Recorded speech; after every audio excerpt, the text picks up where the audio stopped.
di sebuah panggung megah, di hadapan ribuan pasang mata yang penuh harap dan iman, Arman berdiri tegak. Bukan untuk menyampaikan khotbah, melainkan sebuah tantangan berani yang menggetarkan. Jika Tuhan itu ada, suaranya menggelegar, maka tunjukkanlah diri MU sekarang. Buktikanlah keberadaan MU di hadapan kami semua, saat ini juga. Logika dan kesombongan menjadi tamengnya, meruntuhkan setiap keyakinan yang mengakar. Keheningan yang mencekam menggantung, lebih berat dari beban dosa. Tak ada suara, tak ada kilatan surgawi. Namun, ketika keraguan mulai menari di benak Arman, anomali misterius mulai terjadi.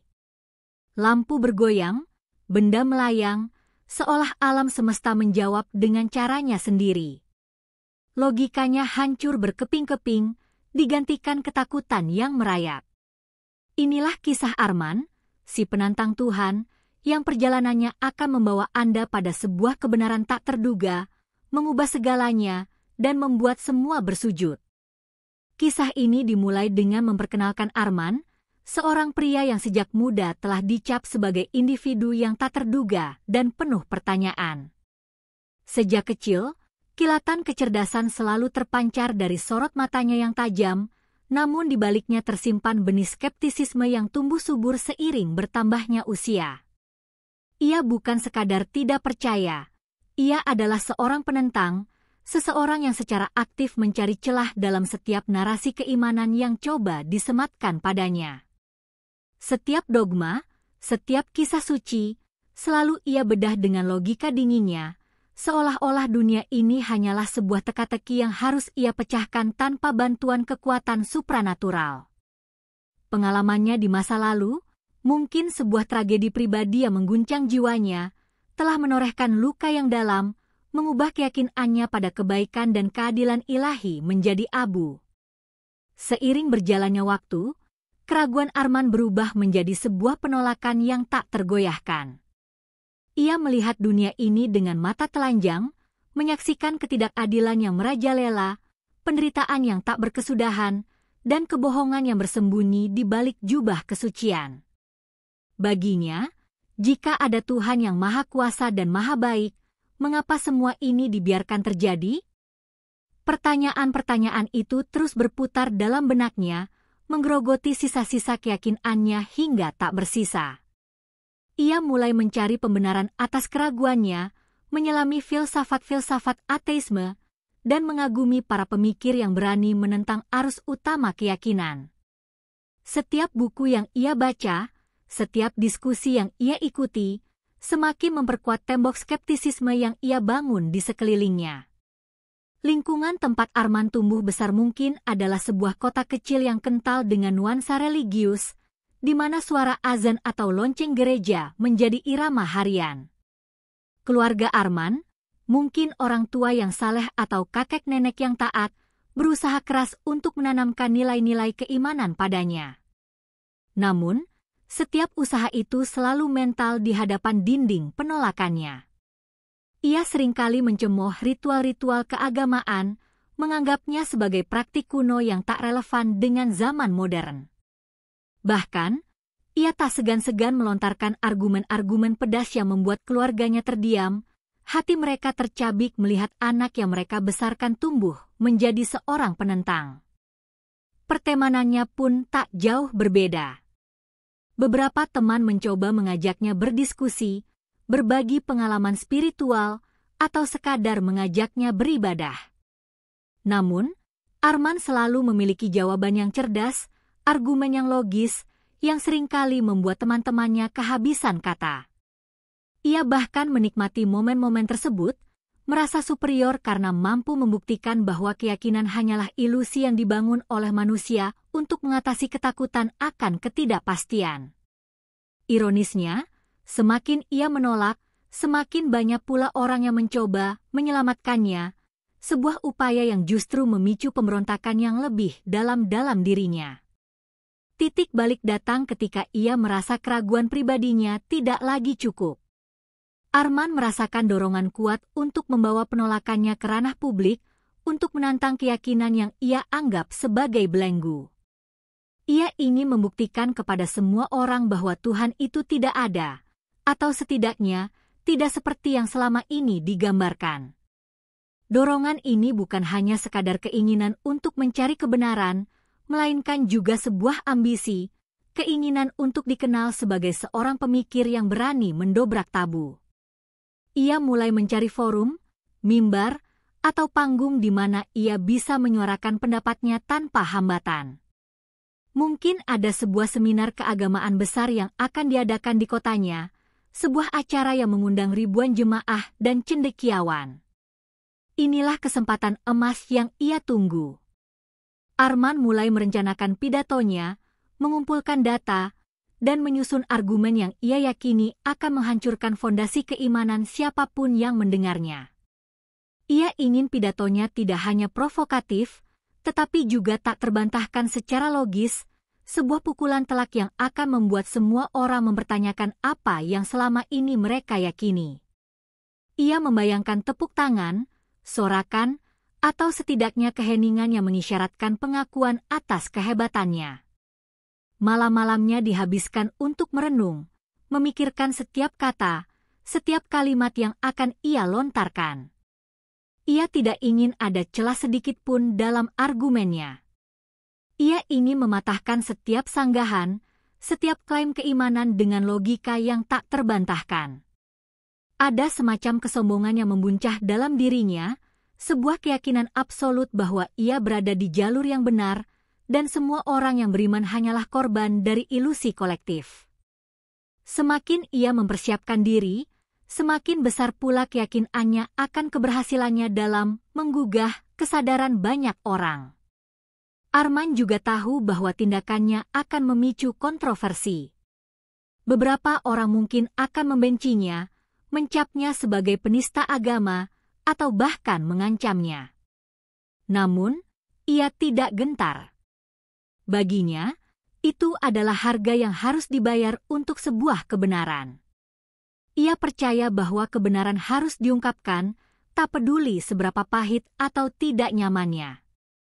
Ia melihat dirinya sebagai seorang pahlawan, seorang pejuang kebenaran yang berani berdiri sendiri melawan arus mayoritas. Ini adalah misi pribadinya, sebuah panggilan untuk membebaskan manusia dari kungkungan dogma.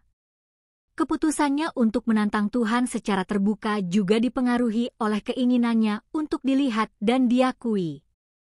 Mungkin ada rasa haus akan perhatian, keinginan untuk meninggalkan jejak di dunia, atau sekadar hasrat untuk membuktikan superioritas intelektualnya. Ia ingin menjadi pembawa perubahan, seseorang yang berani mengucapkan apa yang banyak orang lain hanya berani pikirkan. Ini bukan sekadar tantangan spiritual. Ini adalah sebuah pernyataan eksistensial tentang siapa dirinya, tentang posisi manusia di alam semesta ini, tanpa perlu campur tangan ilahi. Dengan tekad bulat dan keyakinannya menggunung, Arman melangkah maju menuju hari yang telah ia tentukan. Ia tidak lagi peduli dengan pandangan orang lain, ancaman, atau bahkan konsekuensi yang mungkin menunggunya.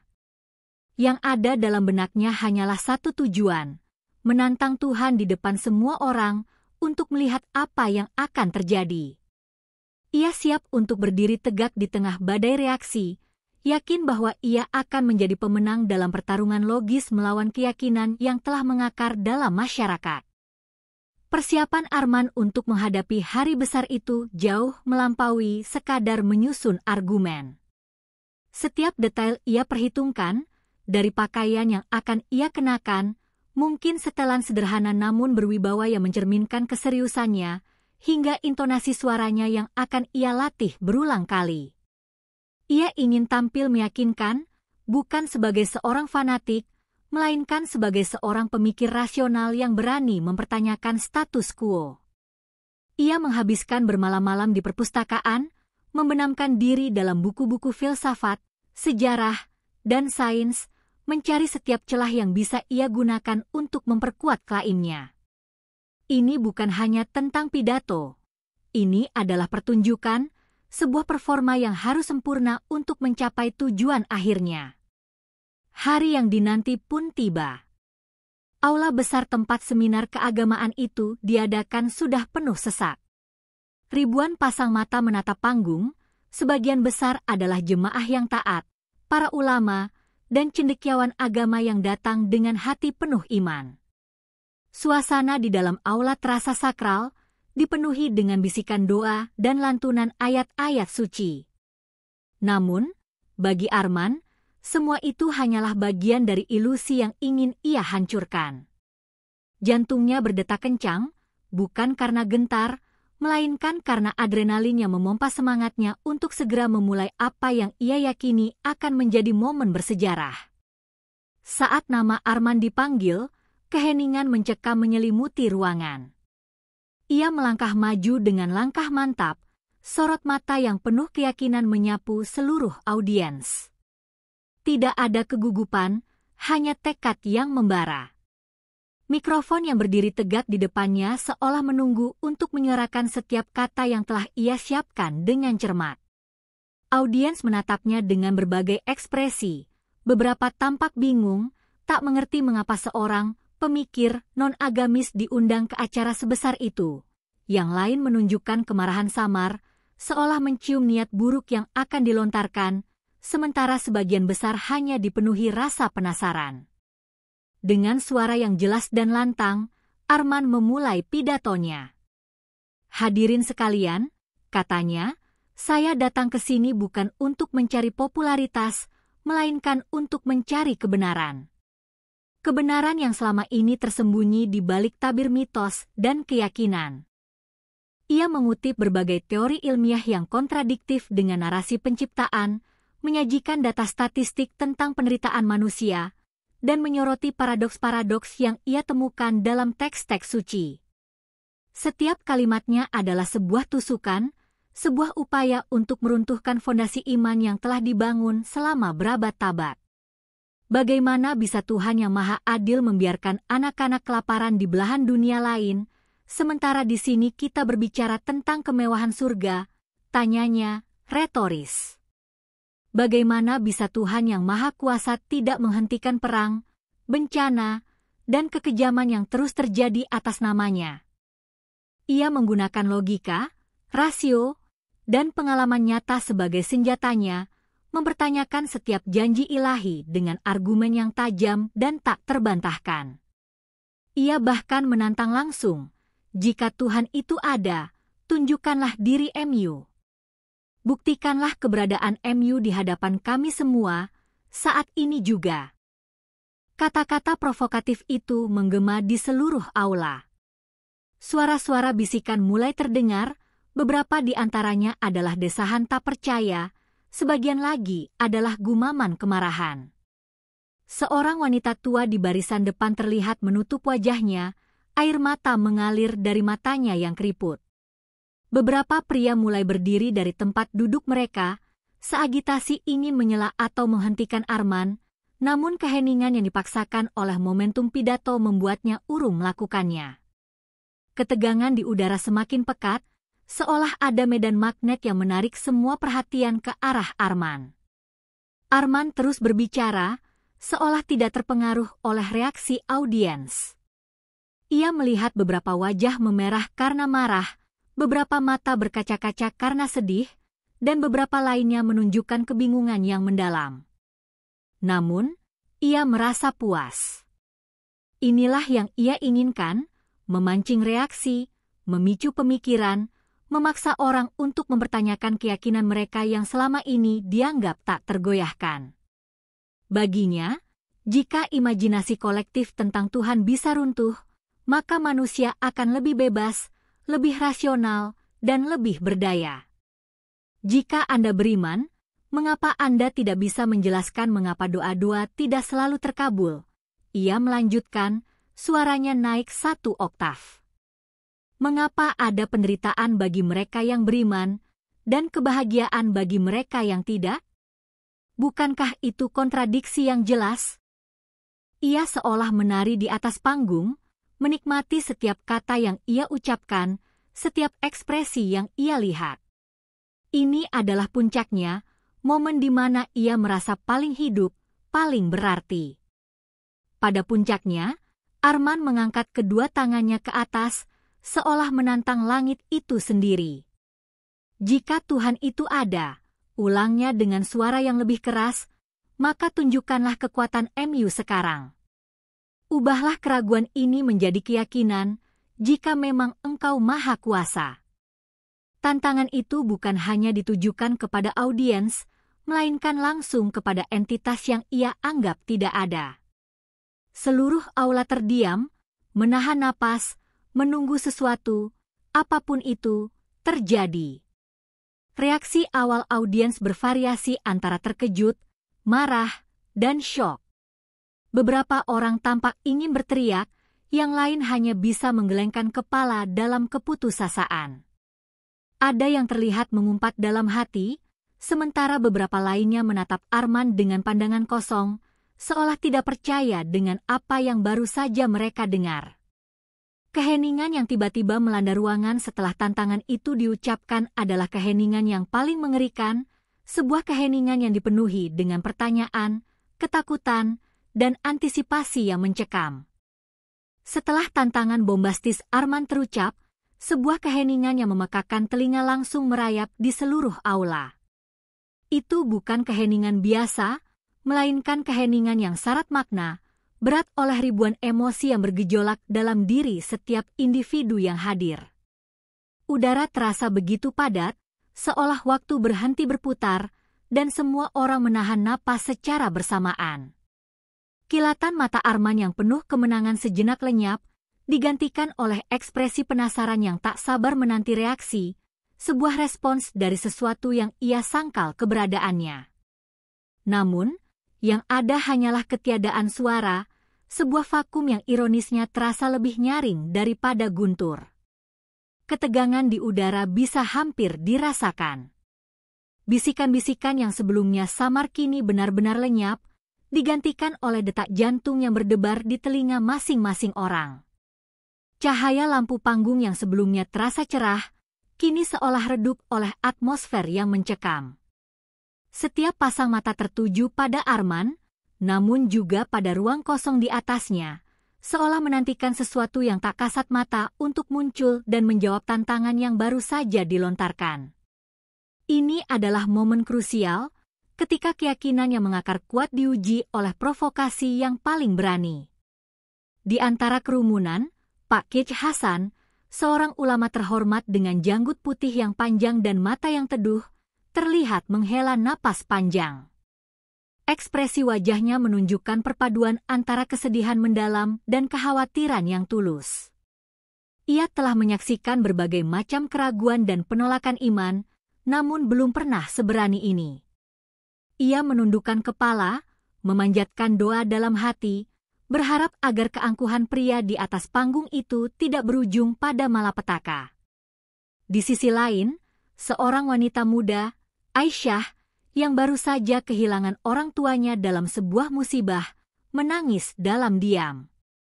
Baginya, kata-kata Arman adalah pisau yang mengiris-iris luka hatinya, mempertanyakan satu-satunya pegangan yang tersisa dalam hidupnya, imannya.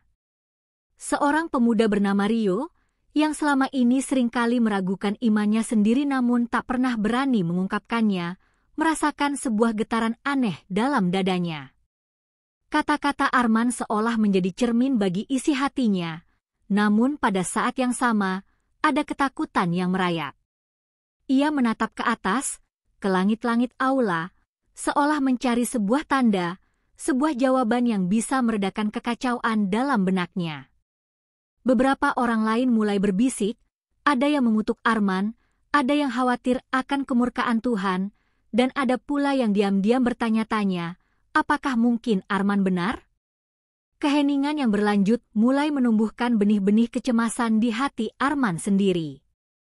Ia mengharapkan reaksi, perdebatan sengit, atau bahkan kemarahan yang meluap-luap. Namun, yang ia dapatkan hanyalah kosong. Keheningan itu terasa lebih berat daripada cacian, lebih menusuk daripada makian. Ia mulai merasakan sedikit kegelisahan, sebuah keraguan kecil yang menyelinap ke dalam benteng kepercayaan dirinya. Apakah ia telah bertindak terlalu jauh? Atau apakah memang tidak ada apa-apa di luar sana untuk menjawab tantangannya? Waktu terus berjalan, meskipun terasa sangat lambat. Detik-detik itu terasa seperti jam. Setiap orang menanti. Mereka menantikan entitas ilahi yang baru saja ditantang untuk menunjukkan eksistensinya, untuk membuktikan kuasanya. Ada yang menanti keajaiban, ada yang menanti sebuah tanda, ada pula yang hanya menanti akhir dari ketegangan yang tak tertahankan ini. Mata Arman terus memindai audiens, mencari tanda-tanda perubahan, namun yang ia temukan hanyalah wajah-wajah yang penuh dengan penantian, seolah memantulkan kembali kekosongan yang kini mulai ia rasakan. Seorang jemaah yang sebelumnya begitu khusyuk, kini terlihat memejamkan mata erat-erat, menggumamkan doa-doa dengan bibir bergetar. Ia berharap keajaiban datang, sebuah pembuktian nyata yang bisa membungkam sang penantang dan menguatkan kembali iman yang kini terasa begitu rapuh di tengah udara yang pekat. Ketakutan akan dosa, akan azab, mulai merayap di benak sebagian besar audiens, membuat mereka merasa gelisah di kursi masing-masing. Arman, untuk pertama kalinya, merasakan sedikit ketidaknyamanan. Ia telah menyiapkan diri untuk segala jenis perdebatan, namun tidak untuk keheningan semacam ini. Keheningan ini terasa seperti sebuah jebakan, sebuah ujian kesabaran yang tak terduga. Ia mengira akan ada pertarungan intelektual, namun yang terjadi adalah sebuah kebuntuan yang tak terduga, di mana argumen logisnya seolah tak punya arti di tengah ketiadaan respons. Suasana di luar aula pun mulai terasa aneh. Angin berhembus lebih kencang dari biasanya, awan-awan hitam mulai berkumpul di langit yang sebelumnya cerah. Sebuah firasat buruk mulai menyelimuti, bukan hanya di dalam aula, tetapi juga di seluruh kota. Seolah-olah, alam semesta itu sendiri sedang menahan napas, menunggu respons atas tantangan yang baru saja dilontarkan. Ini bukan lagi hanya tentang Arman dan audiensnya. Ini adalah tentang alam dan sang pencipta, atau ketiadaannya. Dan di tengah keheningan yang panjang itu, sebuah sensasi aneh mulai menjalari tubuh beberapa orang, sebuah perasaan dingin yang merayap dari telapak kaki hingga ke ubun-ubun.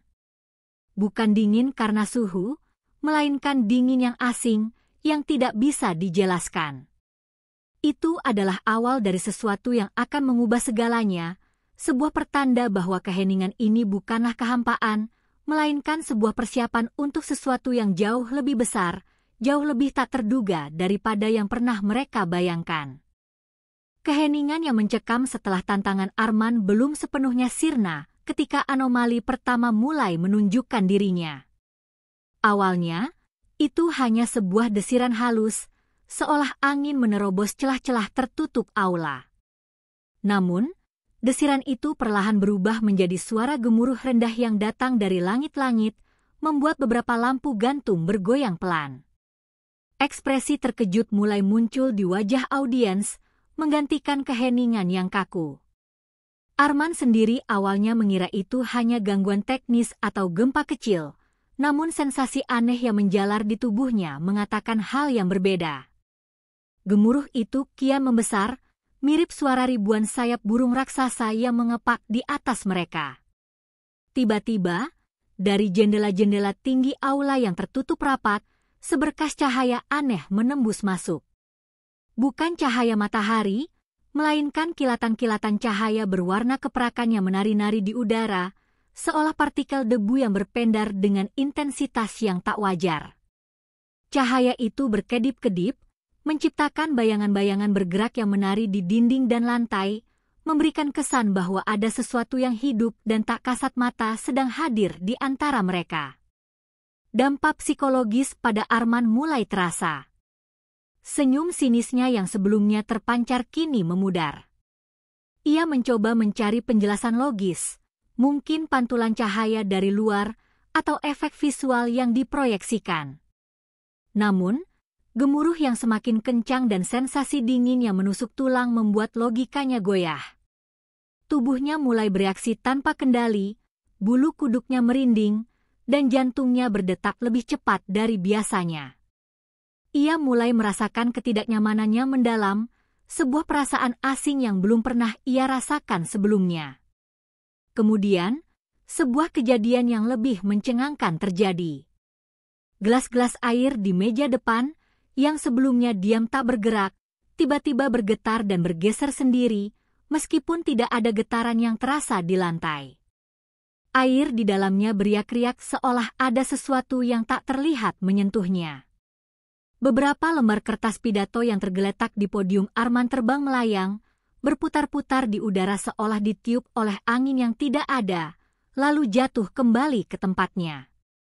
Fenomena ini bukan lagi kebetulan. Ini adalah sesuatu yang aktif dan tidak bisa dijelaskan. Di antara audiens, bisikan-bisikan ketakutan mulai terdengar. Ada yang berteriak kecil, ada yang saling berpegangan tangan.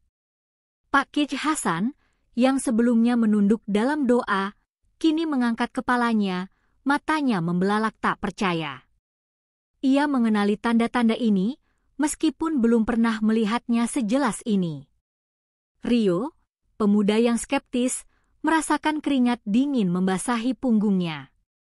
Ia menatap Arman, yang kini tampak sama terkejutnya dengan mereka semua, menyadari bahwa apa yang terjadi di luar nalar.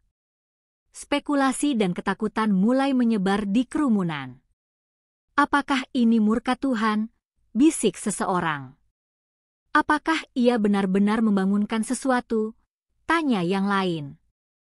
Ada yang mulai menangis ketakutan, ada yang mencoba mencari jalan keluar, namun pintu-pintu aula seolah terkunci rapat. Atmosfer panik mulai terbentuk, namun anehnya, ada kekuatan tak terlihat yang menahan mereka di tempatnya, seolah memaksa mereka untuk menyaksikan apa yang akan terjadi selanjutnya. Anomali itu semakin meningkat intensitasnya. Kilatan cahaya perak kini tidak hanya menari, tetapi juga membentuk pola-pola rumit di udara, seolah menuliskan pesan tak terlihat. Suara gemuruh berubah menjadi dengungan frekuensi tinggi yang membuat telinga berdenging dan kepala terasa pening. Beberapa benda kecil di sekitar aula mulai terangkap perlahan dari lantai, melayang sebentar, lalu jatuh kembali dengan suara pelan. Ini bukan lagi sekadar getaran, ini adalah manifestasi kekuatan yang tidak mereka pahami. Arman merasakan kekalahan logisnya. Setiap penjelasannya runtuh satu persatu. Ia mencoba mencari kamera tersembunyi, proyektor, atau mekanisme lain yang bisa menjelaskan fenomena ini, namun tak ada satupun yang masuk akal. Keringat dingin membasahi dahinya, bukan karena panas, melainkan karena ketakutan yang merayap. Ia mulai merasakan hawa dingin yang luar biasa, seolah ada entitas tak kasat mata yang berdiri tepat di sampingnya, mengawasinya. Ia memejamkan mata, berharap semua ini hanyalah mimpi buruk, namun ketika ia membukanya, fenomena itu masih terus berlangsung, bahkan semakin jelas. Aisyah, yang sebelumnya menangis dalam kesedihan, kini menatap lurus ke depan dengan mata terbelalak. Ia merasa ada kehadiran yang begitu besar, begitu agung, namun juga menakutkan. Ia merasakan dorongan kuat untuk bersujud, sebuah dorongan primordial yang tak bisa ia jelaskan. Tubuhnya gemetar hebat, namun bukan karena takut, melainkan karena getaran dari sesuatu yang tak terlukiskan. Ini adalah permulaan dari sebuah pemahaman yang mendalam, sebuah realisasi bahwa ada sesuatu yang jauh melampaui logika manusia. Ketika sebuah kursi di barisan depan tiba-tiba melayang tinggi, berputar perlahan di udara, lalu jatuh kembali dengan suara keras, kepanikan yang tertahan akhirnya pecah. Beberapa orang berteriak histeris, beberapa lainnya pingsan. Namun, Arman, di tengah semua kekacauan itu, justru merasa seperti sedang diserang secara pribadi. Anomali itu bukan sekadar kejadian aneh, itu adalah jawaban atas tantangannya, sebuah respons dari kekuatan yang ia sangkal. Dan respons itu datang dalam bentuk yang paling tak terduga, mengguncang fondasi keyakinannya hingga ke dasar. Setelah serangkaian anomali yang tak masuk akal mengguncang aula, Arman, dengan sisa-sisa kesombongan intelektualnya, segera melancarkan pencarian penjelasan rasional yang panik. Ia bukan tipe orang yang mudah menyerah pada hal-hal mistis. Pikirannya yang cerdas, yang selama ini menjadi benteng pertahanannya, bekerja keras mencari celah, mencari kemungkinan, mencari sesuatu yang bisa membuktikan bahwa semua ini hanyalah ilusi optik massal, trik sulap tingkat tinggi, atau bahkan gas halusinogen yang entah bagaimana menyebar di udara. Ia membuka aplikasi pencarian di ponselnya, mencari fenomena aneh di seminar, penjelasan ilmiah untuk benda melayang, atau ilusi kolektif yang bisa terjadi.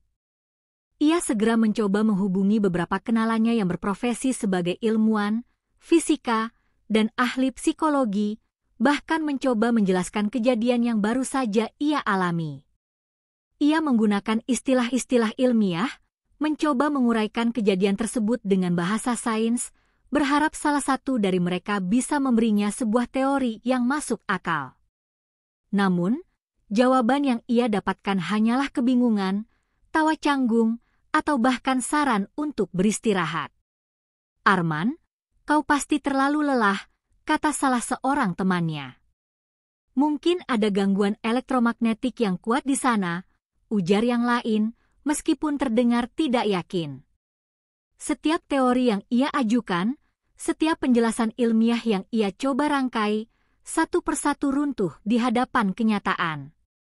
Ia mencoba meyakinkan dirinya bahwa semua ini adalah bagian dari hukum probabilitas yang sangat kebetulan, namun frekuensi dan intensitas anomali membuatnya sulit untuk bertahan pada argumen itu.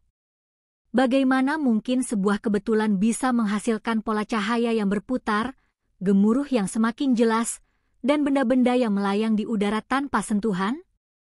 Logikanya gagal, dan kegagalan itu terasa seperti tamparan keras di wajahnya, menghancurkan identitas yang selama ini ia banggakan.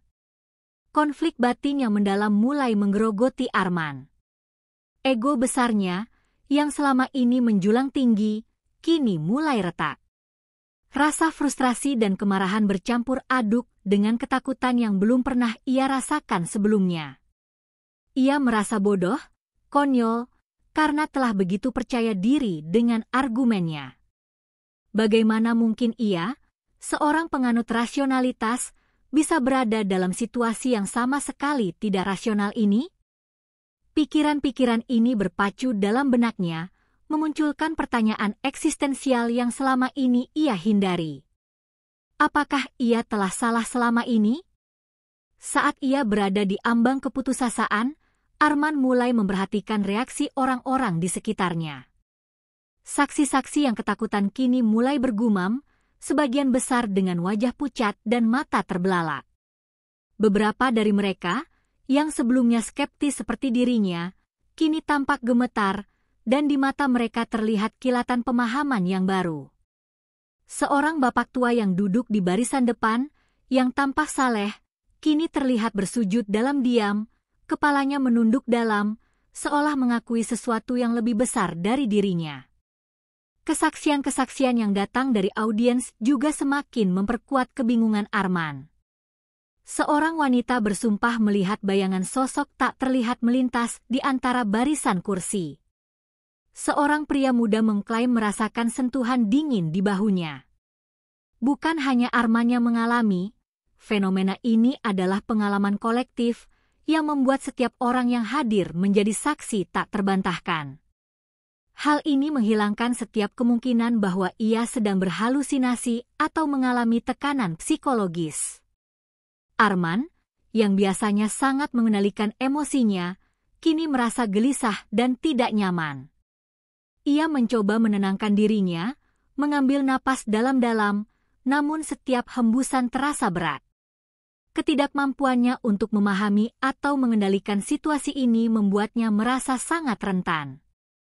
Dinding skeptisisme yang ia bangun dengan susah payah kini runtuh berkeping-keping, meninggalkan dirinya di tengah runtuhan keyakinan yang dulu begitu kokoh.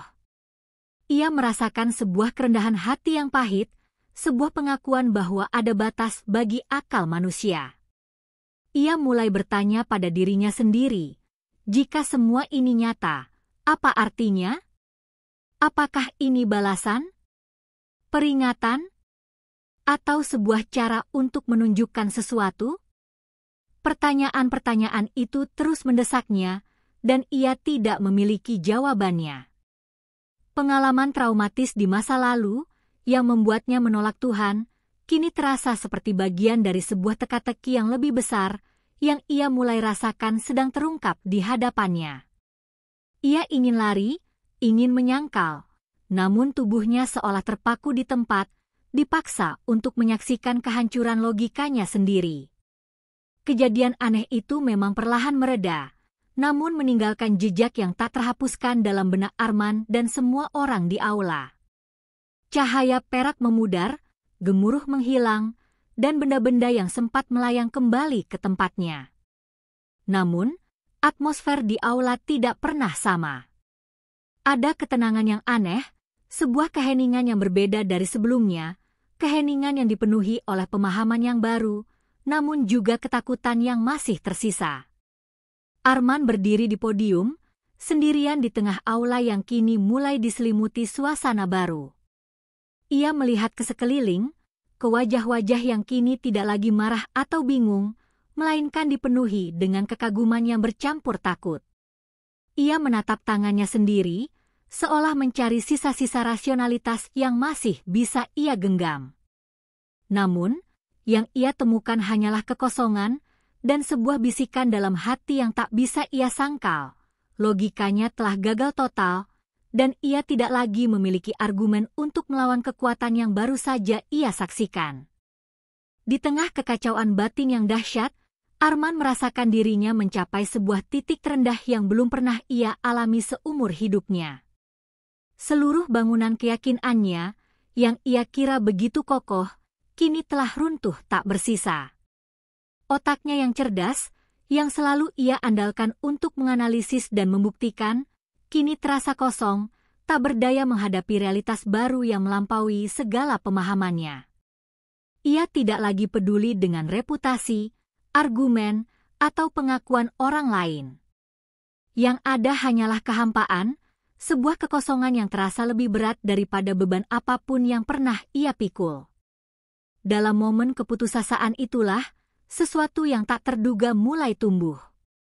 Bukan sebuah suara yang berbicara padanya, atau cahaya yang menyilaukan mata, melainkan sebuah sensasi yang mendalam di dalam jiwanya. Ia merasakan sebuah kehangatan yang merambah perlahan, kontras dengan hawa dingin yang menusuk tulang sebelumnya. Sebuah ketenangan yang aneh mulai menyelimuti, meredakan kegelisahan yang memuncak. Itu adalah perasaan yang belum pernah ia kenal, kedamaian.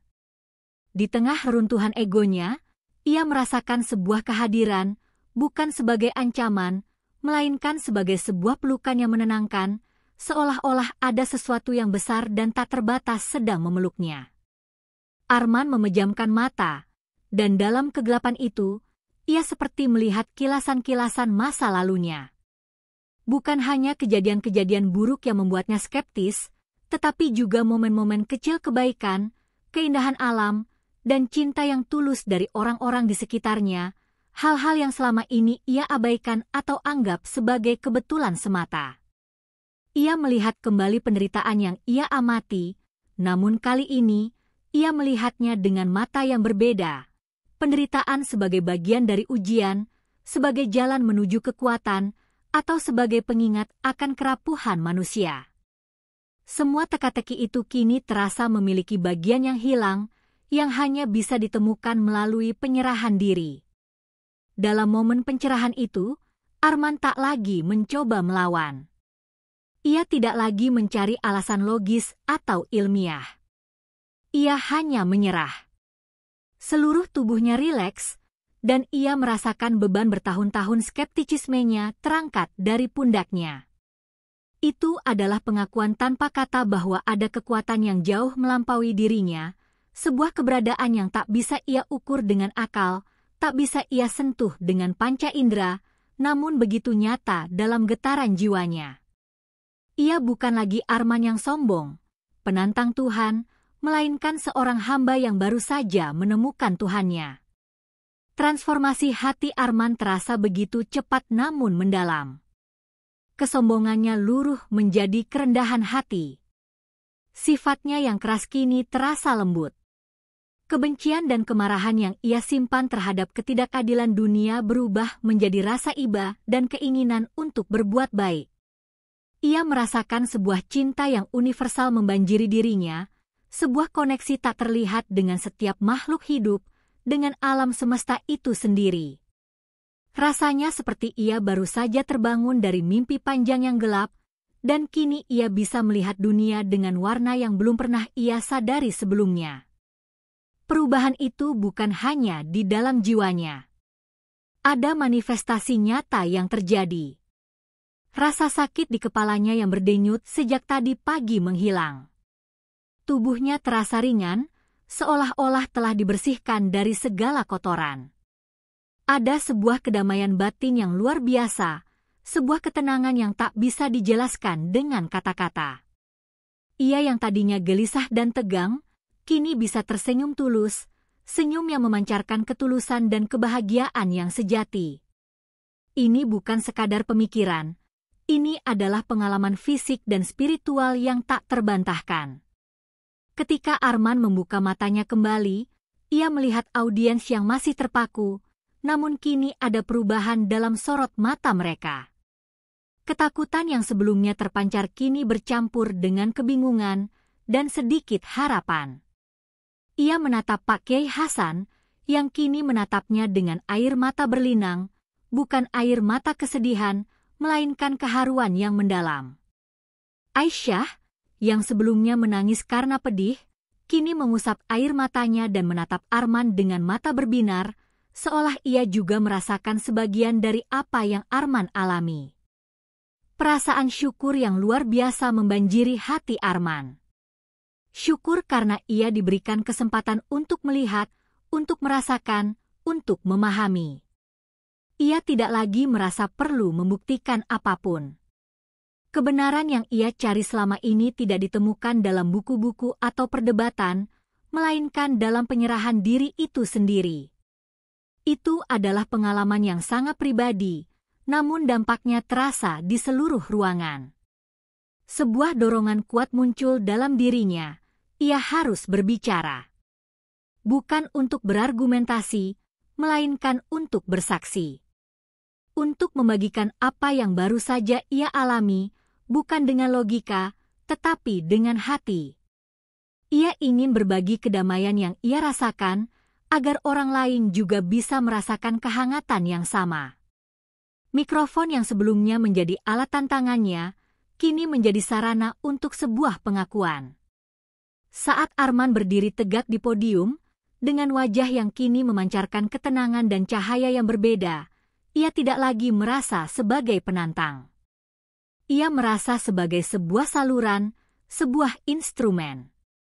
Ia telah menemukan sebuah kebenaran yang lebih besar dari dirinya sendiri, sebuah kebenaran yang tidak perlu dibuktikan dengan argumen, melainkan cukup dirasakan dan diimani. Cahaya hidayah telah menyinari jiwanya, mengubahnya dari seorang pemberontak menjadi seorang yang tercerahkan. Dengan wajah yang kini memancarkan ketenangan dan sorot mata yang penuh keharuan, Arman kembali berdiri di podium. Bukan lagi untuk menantang, melainkan untuk bersaksi. Suara yang dulu lantang menyuarakan keraguan, kini bergetar dengan emosi saat ia memulai. Hadirin sekalian, katanya, saya datang ke sini bukan untuk mempertahankan argumen saya sebelumnya. Saya datang untuk mengakui. Saya telah salah. Pengakuan ini, yang keluar dari lubuk hati seorang pria yang dulu begitu sombong, menggema di seluruh aula, memancing keheningan yang berbeda dari sebelumnya, keheningan yang penuh rasa hormat dan antisipasi. Ia mulai menceritakan pengalaman pribadinya setelah tantangan itu, bagaimana logika dan rasionalitasnya runtuh di hadapan anomali yang tak terjelaskan. Dengan kejujuran yang mengharukan, ia mengungkapkan kekosongan yang ia rasakan, kegagalan akalnya, hingga akhirnya mencapai titik terendah. Kemudian, ia menjelaskan bagaimana cahaya hidayah itu datang, sebuah perasaan damai yang tak bisa ia sangkal, sebuah kehadiran yang mengisi kekosongan dalam jiwanya. Kata-katanya sederhana, tanpa jargon teologis yang rumit, namun penuh dengan ketulusan yang menembus hati setiap pendengar. Dampak kesaksian Arman pada audiens dan masyarakat terasa begitu mendalam.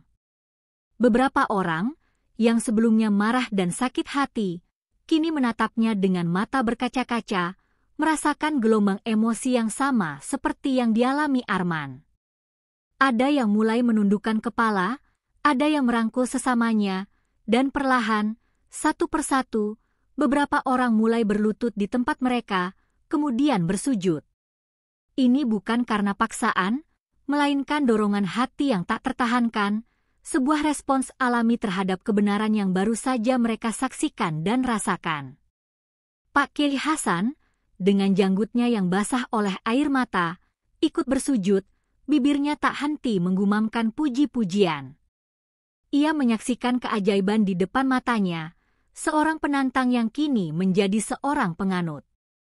Rio, pemuda yang ragu, kini merasakan keyakinan yang selama ini ia cari.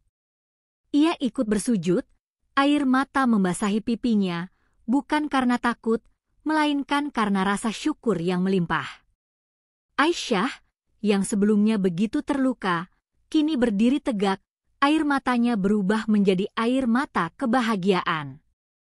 Ia merasakan luka di hatinya mulai terobati, digantikan oleh harapan dan kedamaian yang baru. Berita tentang kejadian di aula itu menyebar bagai api. Masyarakat yang awalnya skeptis atau acuh tak acuh mulai memperbincangkan peristiwa itu. Cuplikan video dari kesaksian Arman, meskipun tidak menunjukkan anomali secara langsung, menjadi viral. Yang terlihat adalah perubahan drastis pada diri Arman, dari seorang penantang arogan menjadi pribadi yang rendah hati dan penuh keimanan. Hal ini memicu gelombang refleksi dan introspeksi massal, bukan hanya di kalangan religius, tetapi juga di antara mereka yang selama ini jauh dari agama.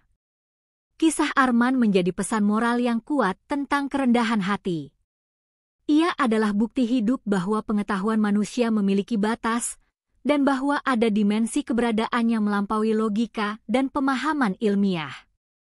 Pesan utamanya sederhana, terkadang, untuk menemukan kebenaran yang paling agung, kita harus melepaskan ego dan menyerah pada sesuatu yang lebih besar dari diri kita sendiri.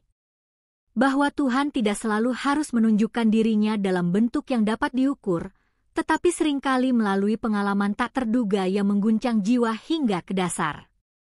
Buku-buku tentang Arman mulai ditulis, kesaksiannya dicetak ulang, dan ceritanya menjadi legenda urban yang diceritakan dari mulut ke mulut. Ia tidak lagi mencari ketenaran, namun ketenaran itu datang kepadanya dalam bentuk yang berbeda, sebagai ikon keimanan yang bangkit dari keraguan. Ia menjadi simbol bagi mereka yang berjuang dengan iman, bagi mereka yang merasa kehilangan, dan bagi mereka yang mencari makna di tengah kekacauan dunia. Ia membuktikan bahwa bahkan skeptis yang paling keras pun bisa menemukan cahaya. Sejak saat itu, Arman menjalani hidup yang berbeda. Ia mendedikasikan dirinya untuk berbagi kisah transformasinya, namun selalu dengan kerendahan hati. Ia tidak lagi berdebat, melainkan menginspirasi. Ia tidak lagi mencari kelemahan, melainkan mencari kebaikan. Ia menjadi jembatan antara dunia rasional dan spiritual, menunjukkan bahwa keduanya tidak selalu harus bertentangan, melainkan bisa saling melengkapi dalam pemahaman yang lebih luas tentang alam semesta dan keberadaan Tuhan. Warisan dari kisah ini adalah sebuah pengingat abadi bahwa keimanan bukanlah hanya tentang ritual atau dogma, melainkan tentang koneksi yang mendalam dengan kekuatan ilahi. Ini adalah kisah tentang bagaimana manusia, dalam kesombongannya, mungkin menantang yang tak terbatas, namun pada akhirnya, ia akan dihadapkan pada kebenaran yang tak bisa disangkal. Kebenaran yang membuat bukan hanya satu atau dua orang, melainkan semua bersujud, baik secara harfiah dalam doa maupun secara metaforis dalam pengakuan akan kebesaran yang tak terhingga. Kisah Arman akan terus diceritakan dari generasi ke generasi, sebuah epik modern tentang pencarian kebenaran dan keimanan. Ia adalah bukti bahwa perjalanan menuju Tuhan bisa dimulai dari titik yang paling tidak mungkin,